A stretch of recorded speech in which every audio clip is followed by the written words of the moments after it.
I was driving my wife's car recently and I got robbed. I called the cops and the responding officer asked if I got a good look at the assailant. I told him I did and I pointed to pump 3. They've been getting a lot of calls like this lately. It's no wonder. The only cheap place to get gas these days is Taco Bell.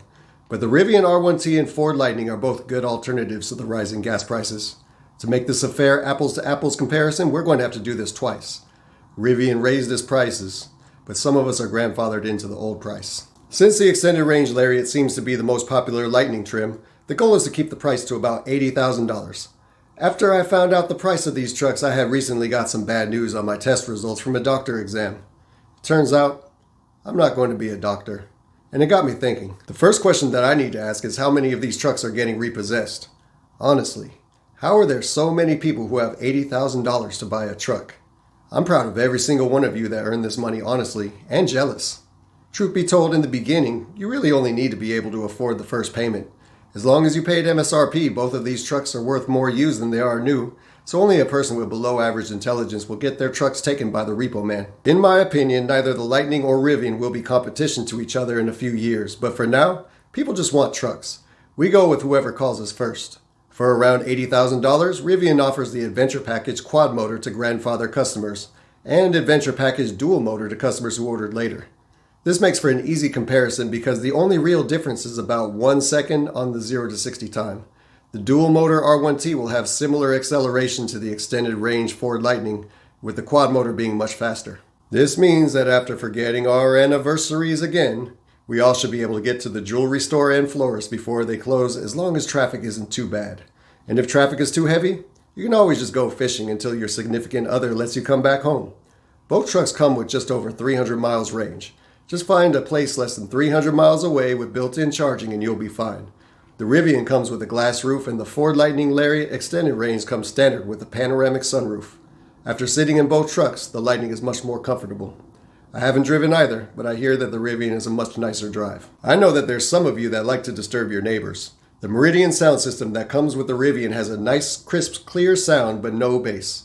I'm not sure, but I'm thinking the Lightning should have a better stereo. You probably won't be breaking any windows, but the gas-powered F150 Lariat has a better stereo than Rivian in my opinion. I don't see why this would be any different. I just wasn't impressed by the Rivian stereo, but I bet it would sound fantastic with a small subwoofer. The Lightning's infotainment system is much smoother and better designed. Rivian doesn't have Android Auto or Apple CarPlay. They also don't have FM or AM radio. So if you're going on a date, don't go to the drive-in theater. I was at a park with my wife and son. A young couple was carving their initials in a tree. My wife asked me why we don't do anything romantic like that. My only thought was, why do so many people carry knives on dates? I prefer that the Lightning is a bigger truck. Just in case any of you watching this are selfish and inconsiderate, you won't be rolling coal on any Teslas in these trucks.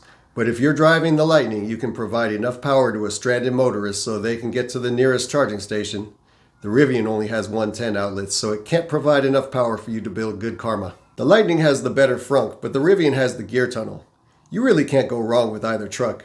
There is a lot of value to the Rivian if you qualify for the grandfathered price.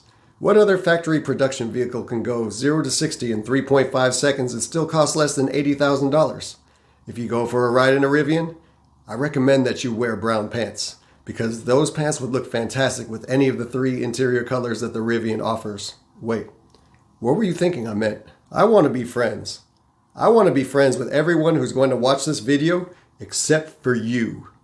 I'm not sure if I want to be your friend, but that doesn't mean that you can't subscribe, like, and join in on the conversation in the comments section and try to win me over. As good of a deal that Rivian offers, if I had that much money to spend on a truck, I would still buy the Ford Lightning. However, if any of you want to buy my Lightning and are willing to pay enough that I'd be willing to sell it, it would be a pleasure to spend that money on a Rivian R1T. Let me know what you think of my assessment, whether you agree or not. They're both great trucks, so there is no right or wrong answer. Thank you for your time. I appreciate you putting up with me for a few minutes. Until next time, have a wonderful day.